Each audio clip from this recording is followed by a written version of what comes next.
Hello बच्चों, कैसे हैं आप सब लोग? आई होप आप सब लोग मस्त होंगे और अपनी प्रिपरेशन के लिए, अपने एग्जाम के लिए, अपने गोल के लिए और ज़्यादा मेहनत कर। ठीक है। तो आज का जो हमारा ये सेशन है, इट इज़ रिगार्डिंग यमुना। अभी जो यमुना एक्शन प्लान है, यमुना को कैसे ट्रीट करना है, एक four step method generally suggest किए गए हैं, उस पर बात करेंगे। मैं फिर से बोल रहा हूँ, ये सेशन पॉइंट ऑफ व्यू से नहीं है। मैं आपको न्यूज़ नहीं दे रहा हूँ, ये न्यूज़ आपके पास ऑलरेडी पहले से ही आ गई होगी। अभी जो हम बात करेंगे वो इन्फॉर्मेशन है जो मेरे सारे स्टूडेंट्स को होने चाहिए, या जो सारे स्टूडेंट कम्युनिटी के बच्चे हैं उनको होना चाहिए, ताकि इंटरव्यूज में जब आप बैठें और इससे अगर आपको कोई जनरल इंफॉर्मेशन का सवाल किया जाए तो आप उस सवाल को अपने टेक्निकल नॉलेज से आंसर कर पाएं। ठीक है। तो उसमें क्या क्या चीज़ें पता होने चाहिए, क्या जनरल इन्फॉर्मेशन पता होना चाहिए, उन सब के बारे में थोड़ा सा डिस्कशन करेंगे। ज़्यादा डिटेल में नहीं जाएंगे क्योंकि ये हमारा जनरल मतलब इंफॉर्मेशन देना ये हमारा सेगमेंट नहीं है, क्योंकि हम टेक्निकली वाले पार्ट पे ज़्यादा बिलीव करते हैं। ठीक है। तो इन्वायरमेंटल इंजीनियरिंग का टीचर होते हुए मुझे लगता है कि ये इन्फॉर्मेशन मैं आप सारे बच्चों को दूं, ताकि आप कल ईएससी इंटरव्यू में बैठें, बार के इंटरव्यू में बैठें, या किसी अदर इंटरव्यू में बैठें, तो वहाँ पे आपको इस इन्फॉर्मेशन का हेल्प हो। चलिए, तो मिशन यमुना क्लीन अप। पहली बात कि जो यमुना की क्लीनिंग है बहुत ज़रूरी है, क्योंकि यमुना आपको पता है एक बहुत मेजर, मैं बोलूँगा कि ट्रिब्यूटरी है आपके गंगा रिवर की। तो अगर यमुना क्लीन होती है तो गंगा भी क्लीन होगी साथ में ही, ये आपको पता है। अभी आप सब लोग महाकुंभ में भी जानते हो कि वहाँ पे प्रयागराज पे आपको गंगा और यमुना एक जगह मिल रहे हैं, तो यमुना का क्लीन होना भी बहुत ज़्यादा जरूरी है। अब इसके लिए क्या स्टेप्स सजेस्ट किए गए हैं, अभी जो अभी हमारे पे भी चल रहा है, आपको पता होना चाहिए। पहला स्टेप जो है आपका यहाँ पे कि clearing the river bed, removing trash, garbage and silt from the Yamuna stream. तो मतलब ये बहुत ही I will say the basic step जो आपको विजिबल दिखता भी है, जैसे आप लोग देख पा रहे हो आजकल न्यूज में इस टाइप के फोटोज जो हैं, आपके जो मशीन्स हैं आपको लग गए हैं, और आपके रिवर बेड को क्लीन कर रहे हैं। जो ट्रैश है, जो गार्बेज है, जो सिल्ट है आपको आसपास में, उसको थोड़ा क्लीन अप चल रहा है। अलग अलग सेक्शंस में काम हो रहे हैं, अथॉरिटी जो है उनको देख रहे हैं, मॉनिटरिंग कर रहे हैं।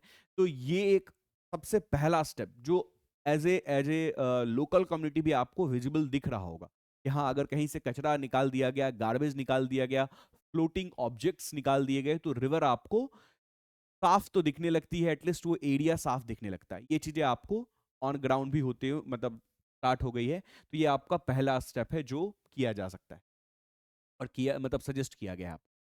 दूसरा है draining the drain, simultaneously clean up of major drain including the नफसगढ़ ड्रेन एंड सप्लीमेंट्री ड्रेन्स।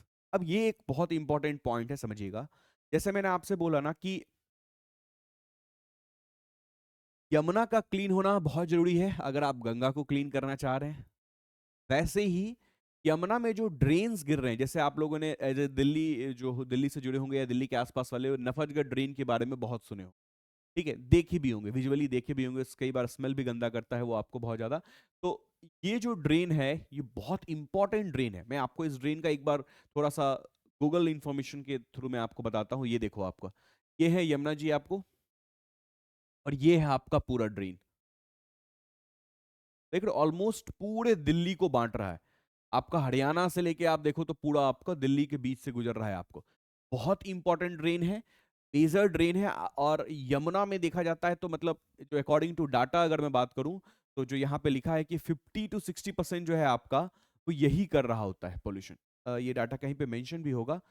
चलिए, मैं आप लोगों को बता रहा हूँ कि ऑलमोस्ट 50 to 60% जो है आपका पॉल्यूशन ये नफजगढ़ ड्रेन ही कर रही है। और इसमें फिर कई सारे सप्लीमेंट्री ड्रेन्स भी हैं, मतलब और कई सारे इसमें ड्रेन, छोटे छोटे ड्रेन्स जो है मिलते हैं। तो ये एक बहुत बड़ा टास्क है इस स्टेप में कि भैया इन सारे ड्रेन्स को थोड़ा सा क्लीन अप कीजिए, इनकी भी वाटर क्वालिटी को मॉनिटर कीजिए, कैसे ट्रीटमेंट करना है, इसको क्या करना है, उस पर थोड़ा प्लान कीजिए। अल्टीमेटली क्या कीजिए, इस ड्रेन को प्रॉपरली क्लीन कीजिए। अगर ये ड्रेन्स क्लीन अप हुए तो यमुना में जाने वाला बहुत सारा पानी जो है आपको साफ गिरेगा यमुना में। क्योंकि देखो, पानी को रोक नहीं सकते भाई, वो सस्टेनेबल तरीका नहीं होगा कि सर आप पानी डालो ही मत, वो तरीका नहीं होगा। ट्रीट करके डालें, वो ज्यादा बेहतर तरीका हो। उस पानी को हम इस तरीके से स्टैंडर्ड बना के डालें, क्योंकि देखो अगर हम अपने जो वाटर है उसको रिवर में नहीं डालेंगे तो फिर वो रिवर बेड भी तो आपको एक प्रॉपरली वाटर बेड होना चाहिए ना, उसमें वाटर लेवल होना चाहिए। तो पानी तो यमुना में जाएगा या किसी भी रिवर में जाता है अगर वो रिवर सिटी से गुजरती है तो। बट अगर हम उसके स्टैंडर्ड को फॉलो करके सही क्वांटिटी में सही स्टैंडर्ड्स के साथ सही एफ्लुएंट स्टैंडर्ड को फॉलो करते हुए अगर हम डिस्पोज करेंगे तो हमारा रिवर सेफ रहता है। और आप सब लोगों को पता है कि हर रिवर या हर जो वाटर बॉडीज होती हैं उनके पास सेल्फ प्यूरिफिकेशन कैपेसिटी होती है। और सेल्फ प्यूरिफिकेशन कैपेसिटी का क्या है कि भैया वो रिवर खुद ब खुद अपने वाटर को ट्रीट करने की क्षमता रखती है। लेकिन अगर आप वाटर एक लिमिटेड क्वांटिटी में डालोगे, दूसरा अगर आप जो वाटर है वो उसमें जो ऑर्गेनिक मैटर जो आप वेस्ट वाटर डाल रहे हो या जो भी आप उसमें पॉल्यूटेंट डाल रहे हो वो एक विद इन लिमिट डालोगे। मतलब अंडर द लिमिट अगर आप डाल रहे हो तो रिवर के पास खुद भी एक कैपेसिटी है जिसको हम लोग सेल्फ प्रोटेक्शन कैपेसिटी बोल रहे हैं कि वो अपने वाटर को खुद ब खुद ट्रीट कर सकती है। और ये चीजें आपने लॉकडाउन में होते हुए देखा है कि जब वेस्ट वाटर इंडस्ट्री बहुत सारे बंद हो गए थे, waste water limited waste water ही रिवर में गिर रहा था, तो रिवर खुद ब खुद अपने आप को ट्रीट कर पा रही थी। रिवर का जो वाटर क्वालिटी है वो खुद ब खुद आपका बेहतर हो पा रहा था। ये बात आप लोगों को पता है, ये बात मैंने आपको क्लास में भी डिस्कस करता हूं। रिगार्डिंग ड्रेनिंग द ड्रेन्स, इसके रिगार्डिंग अगर हम बात करें तो देखो यहाँ पे एक इंफॉर्मेशन मैं आप लोगों को देना चाहूंगा। ऑब्वियसली है ये जो ड्राइव है आपके जो ऑनरेबल हमारे जो गवर्नर साहब हैं उनके द्वारा ये ड्राइव स्टार्ट की गई है। और कुछ स्ट्रेच में ये चीज किया भी गया है पहले से, अराउंड 57 किलोमीटर स्ट्रेच में। अब यहाँ पे मैं कुछ टेक्निकल इंफॉर्मेशन है जिसको आप ध्यान सुनिएगा बच्चा। This cleaning process is called partial gravitational desilting and it is different from the usual way of cleaning drains. Normally, the silt is removed from the drain using boats and then silt is then dumped on a bank. However, the much of the silt ended up flowing back into the drain. अब ये चीज आपने देखे हो, कई बार आप इस चीज से हम लोग फ्रस्ट्रेट भी हो जाते हैं कि जो नाले हैं उनके जो कचरे हैं वो बाहर साफ करके निकाले जाते हैं, फिर धीरे धीरे पानी डल के वो फिर उसी नाले में चला जाता है। ये बहुत देखा होगा अपने गांव घरों में, आप लोगों ने बहुत देखा होगा। और जो समझदार है वो कई बार इस चीज को सॉल्व भी करने की कोशिश करते हैं कि जो आप नाले से सिल्ट गाद जिसको बोलते हैं वो निकाल रहे हो उसको थोड़ा दूर डालो। पास में ही नाले के डाल दोगे तो फिर तो वो धीरे धीरे आपको नाले में ही आ जाता है।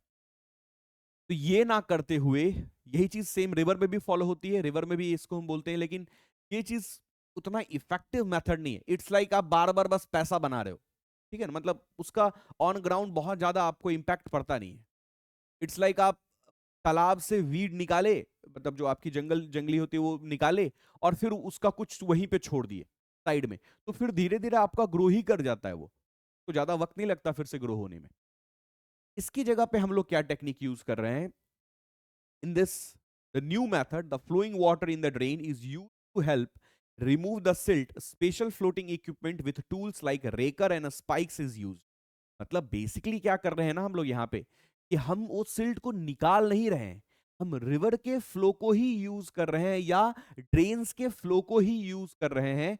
हम बस नीचे क्या कर रहे हैं, इस टाइप से मशीन लगा रहे हैं ताकि वो जो सिल्ट जो आपकी थोड़ा हार्ड फॉर्म में उसको कर रहे हैं।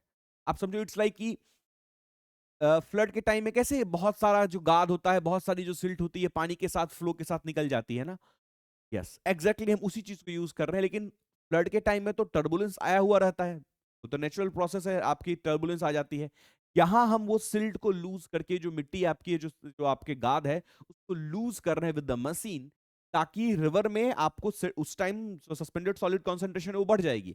लेकिन अगर आपकी जो सिल्ट है वो सस्पेंडेड फॉर्मेट में आ गई तो फिर वो फ्लो के साथ निकल जाएगी ना। तो this technique we are using it now, this is about the new technique.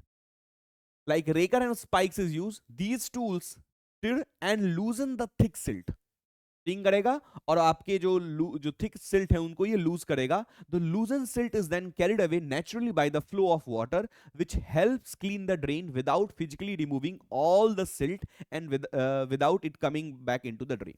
मतलब इसको हम फिजिकली बाहर निकाल रहे हैं गाद को, ये सब करने की जरूरत नहीं पड़ेगी इसमें।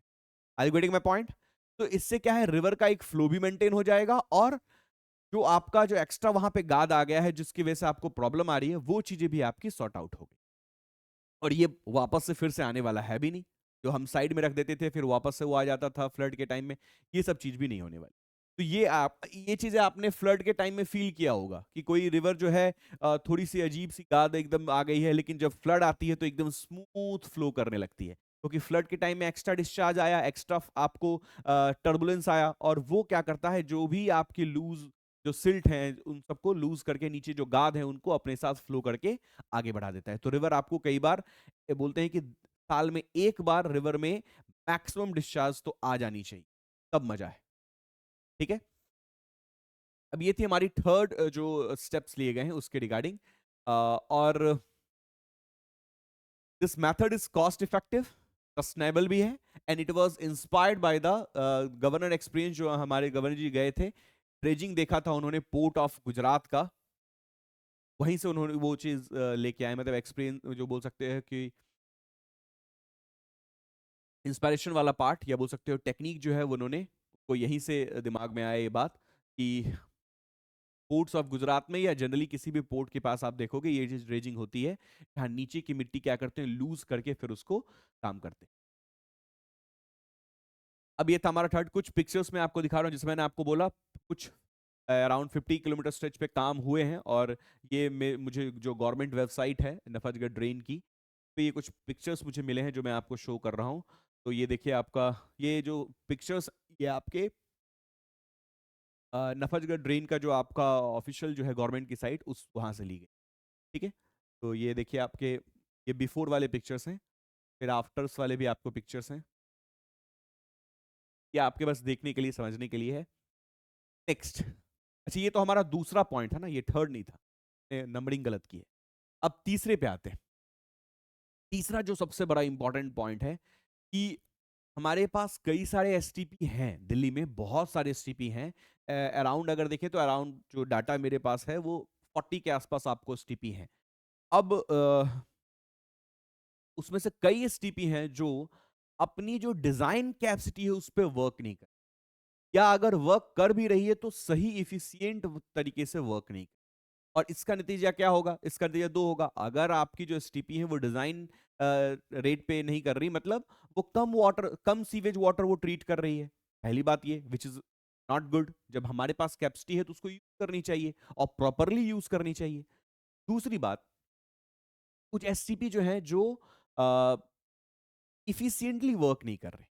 तो इसमें कुछ एसटीपी जो है जो गवर्नमेंट ने हमें बताया है, उसके रिगार्डिंग जो है अकॉर्डिंग टू द ऑफिशियल्स, तो कुछ ऐसे बोले गए एसटीपी कि हाँ, मैं एग्जैक्टली नेम नहीं करना चाहूंगा क्योंकि अब ये डाटा बदल गया, जब मैं रिकॉर्ड कर रहा हूँ तब डाटा हो सके कुछ एसटीपी अच्छे से काम करने लगे हूँ, तो मैं उस पर कॉमेंट नहीं करूंगा। हमारे लिए क्या है, बस इंफॉर्मेशन एज ए स्टूडेंट, कि हाँ कुछ एसटीपीज थे जिन पे काम चालू हुआ, उनको बेस्ट करने का जो है, जो बोल सकते हैं कि वो करना है हमें, ताकि हम मैक्सिमम वाटर, जो एग्जिस्टिंग ट्रीटमेंट प्लांट है, जो एग्जिस्टिंग ट्रीटमेंट प्लांट में उसकी बात कर रहा हूं, उनको बेस्ट यूटिलाइज किया जाए, ताकि हम ज्यादा से ज्यादा जो है वाटर जो है उनकी डिजाइन कैपेसिटी पे, या उनकी जो डिजाइन जो मैक्सिमम कैपेसिटी है उस पर हम उसको ऑपरेट कर पाए, ताकि मैक्सिमम जो है दिल्ली का जो आपका सीवेज है वो ट्रीट हो पाए। अब ये तो एग्जिस्टिंग के रिगार्डिंग है, तो ये एक आपके स्टेप सजेस्ट की गई है। नेक्स्ट जो फोर्थ स्टेप है, फोर्थ स्टेप जो आपको लिया गया है, which is scaling up the treatment, which is very much needed also, because we all know that even though 40 है हमारे सीवेज ट्रीटमेंट प्लांट दिल्ली में, but that is not sufficient. ये एक जनरल इशू है, पूरे इंडिया लेवल पे issue, क्योंकि population बहुत ज्यादा है, हमारा वेस्ट वाटर फ्लो भी वैसा ही ज्यादा ही होता है, और अनऑर्गेनाइज्ड वे में भी कभी कई बार होता है। तो treating all the sewage which is coming towards you, पहला तो ये है। दूसरा बड़ा टास्क हमारे लिए है कि पहले जो सीवेज आ रहा है उसको अच्छे से ट्रीट कर लो पूरा। दूसरा, और भी अच्छा सीवरेज सिस्टम बनाओ, बहुत अच्छा सीवरेज सिस्टम बनाओ, ताकि आपने देखा होगा कई सारे जो एरियाज हैं जिनका प्रॉपर सीवरेज सिस्टम नहीं है, तो उनको भी सीवर नेटवर्क के साथ जोड़ो, ताकि उनका भी जो वेस्ट वाटर है वो सीवरेज सिस्टम में आए, और फिर वो मतलब इवेंचुअली वो ट्रीट भी हो। तो ये एक बहुत बड़ा पार्ट है जिस पे गवर्नमेंट काम करना चाहती है, और scaling up treatment, constructing new STP, DSTP to handle the shortfall of around 400 billion gallon day sewage treatment plant. हमें डाटा से ज्यादा मतलब नहीं है, डाटा आप रटो भी मत, वो मतलब महीने महीने बदलता रहता है। तो हमें डाटा से नहीं, हमें बस ये स्टेप दिमाग में रखने हैं कि हमें और नए ट्रीटमेंट प्लांट बनाने हैं और ज़्यादा ट्रीटमेंट प्लांट बना रहे हैं, ताकि हम सारे जो है ये जो हमारा वेस्ट वाटर जनरेट हो रहा है और जो वेस्ट वाटर ट्रीट हो रहा है, इन दोनों के बीच में जो एक गैप है, उस गैप को फिलअप कर पाए, ये हमारा पर्पस है। तो ये हमारा फोर्थ जो है स्टेप जो सजेस्ट किए गए हैं। ऑब्वियसली है, ये सारे स्टेप को वर्क करने के लिए आपके दिल्ली जल board, MCD, DDA, PWD, environment department, सबको टॉप पे काम करना पड़ेगा, तब जाके ये चीज होगी। But with this four step, अगर हम एक होपफुली सोच साथ बोले, तो शायद आपका जो दिल्ली का जो आपके सीवेज ट्रीटमेंट की जो समस्या है, वो इन फ्यूचर वो सॉल्व होते हुए दिखे। स्टेप्स के रिगार्डिंग हमें ये बिल्कुल क्लैरिटी होनी चाहिए। मैं फिर से बोल रहा हूँ, as a student point of view हमारे लिए ये मैटर नहीं करता कि डाटा क्या है, हाँ, कि 40 एसटीपी थे या 41 एसटीपी थे, वो हमारे लिए मैटर नहीं करता। हमारे लिए मैटर करता है कि अगर आपसे बोला जाएगा कि सर, आपने न्यूज़ में सुना है अभी यमुना जो क्लीनअप की बात हो रही है, उसमें हमारे जो ऑनरेबल जो हमारे गवर्नर साहब हैं, उन्होंने क्या स्टेप सजेस्ट किए, ठीक है? तो गवर्नमेंट ने क्या स्टेप सजेस्ट किया है या उसके बारे में क्या बातें हो रही हैं, बस इतना ही इंफॉर्मेशन आपको चाहिए। इसमें अगर अगर आप ये 4 स्टेप्स ही बता देंगे, मोर देन इनफ। डाटा रटने की जरूरत नहीं है, ध्यान दीजिएगा। वो आपका सिर्फ ये चेक कर रहे हैं इस क्वेश्चन के साथ कि क्या आपको लोकल जो न्यूज़ आती है, जो नेशनल न्यूज़ आती है, क्या उसकी खबर आपको रहती है? क्या उसके बारे में आप, अगर वो आपके सब्जेक्ट से रिलेटेड, जैसे ये जो आपका है ट्रीटमेंट, ये आपके इन्वायरमेंटल इंजीनियरिंग से रिलेटेड है, वेस्ट वाटर ट्रीटमेंट से रिलेटेड है, तो क्या इसके बारे में आपको खबर रहती है, न्यूज़ रहती है? इतना ही बस वो आपसे जानना चाहते हैं। तो इसमें आप बहुत ज़्यादा टेक्निकलिटीज़ में कितने एसटीपी खुले, कितने बंद हुए, इतना भी आपको दिमाग में रखने की ज़रूरत नहीं है। बट इन्फॉर्मेशन, नॉलेज और जो आपकी यहाँ पे टेक्निकल वाला पार्ट है, वो आपको पता होना चाहिए। तो आई होप ये जो इन्फॉर्मेशन मैं आप लोगों के साथ शेयर कर पा रहा हूँ, ये आपको यूज़फुल होगा फॉर नेक्स्ट इंटरव्यू, जो भी इंटरव्यू आप देने जाने वाले हो। Best of luck for for any exam और एनी इंटरव्यू। और अच्छे से पढ़ते रहिए। बाकी कोई भी क्वेरी हो, बाकी कुछ भी आपको बातें हो, आप सब लोग मेरे से डिस्कस करते ही हो। टेलीग्राम ग्रुप है, वहाँ पे भी मृगांक सर पीडब्ल्यू वाला जो टेलीग्राम ग्रुप है, वहाँ पे भी आप सब लोग डिस्कस करते हो। कनेक्टेड रहिए।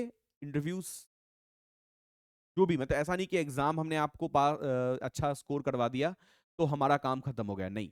हमारा काम आपको इंटरव्यूज में भी हेल्प करना है। हमारा काम आपको तब तक हेल्प करूंगा मैं, या हमारी जो टीम है वो तब तक हेल्प करेगी जब तक आपका जो पहला पे चेक बोलते हैं, या बोलते हैं जो आपकी पहली सैलरी है, वो ना आ जाए। मतलब आपकी जो फिक्स जॉब है, कई बार कई जॉब के बाद भी प्रिपरेशन करते हैं, तो उन लोगों को भी हम लोग हेल्प कर रहे हैं। ठीक है, तो मिलते हैं नेक्स्ट सेशन में। तब तक मस्त रहिए, सेफ रहिए, बाय बाय, टेक केयर, जय हिंद।